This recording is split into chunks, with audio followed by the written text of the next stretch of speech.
Peter Sculthorpe Third Sonata for Strings Jabiru Dreaming. Right at the onset of the deciso movement, Peter Sculthorpe takes us on a journey of what he called his own Australianness and the different parts of the world that influenced him and his style of writing. After the brief introduction, which is set in 9/8, the viola begins the chant melody, which Peter Sculthorpe uses as the main thematic material of this entire movement.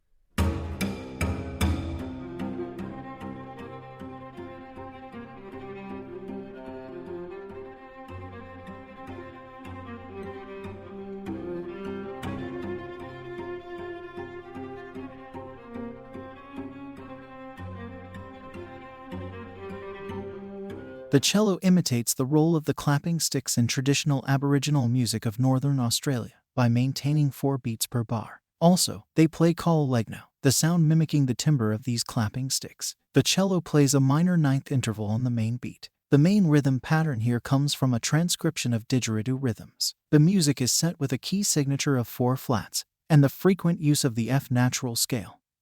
And these sets the harmonic plan of this movement. The music does not use traditional phrasing and cadence system. Also worth noting is that the first section is underpinned by a C pedal note. This tonality here rather creates some ambiguity, and so many possibilities as to what was Peter's Australianness. This pedal note can be a portrayal of the Australian landscape, and the way the composer add layers to the music can represent the geographical strata of the Kakadu. Very interesting to note again here is the use of the Kepler notes G and a flat. These notes are believed to be the sound of the planet Earth as described by Johannes Kepler, a 17th century astronomer. In the link section, the cello introduces us to the seagull sounds.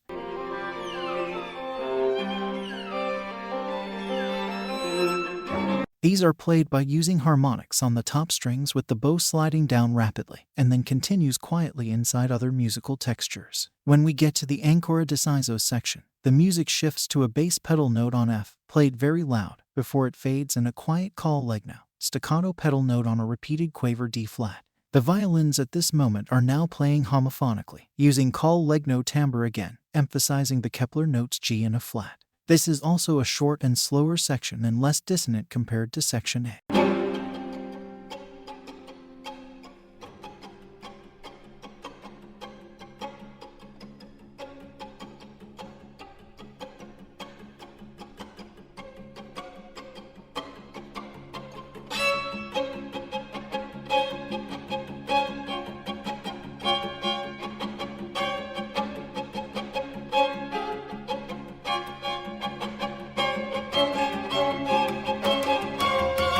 In a brief librement transition, we are taken back to the humming of the insects with a tone cluster of B, C, D flat, E flat, and E.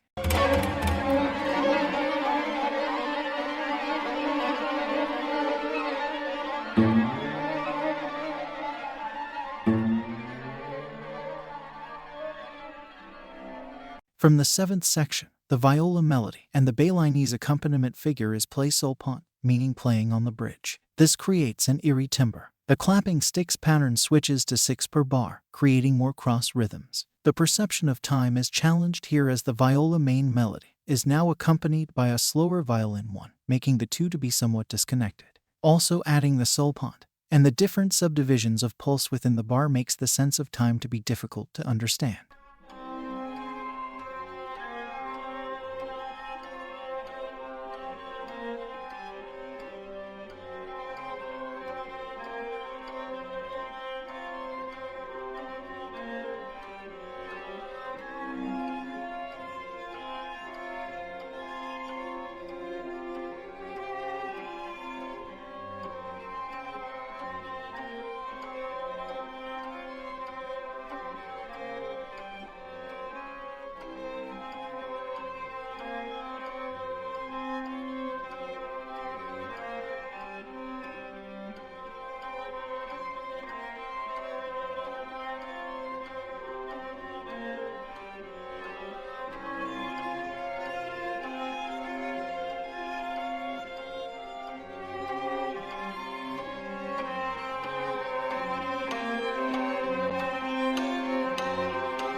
In the last section, we have a combination of the main material from section A, that is, the viola and cello, with violin 1 and violin 2 material from section B. These ideas are played together at the same time.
In the second movement, the Liberman, the main melody is based on a transcription of an Aboriginal chant melody. The introduction is quoted by solo cello in A major.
From rehearsal Mark II, a version of the main melody, varied a bit, is played by the second violin and accompanied by the viola. The accompaniment pattern is also the Balinese configuration from the first movement. A new melody is now quoted in D-flat major, and this section is completely tonal, using tonic and dominant harmony.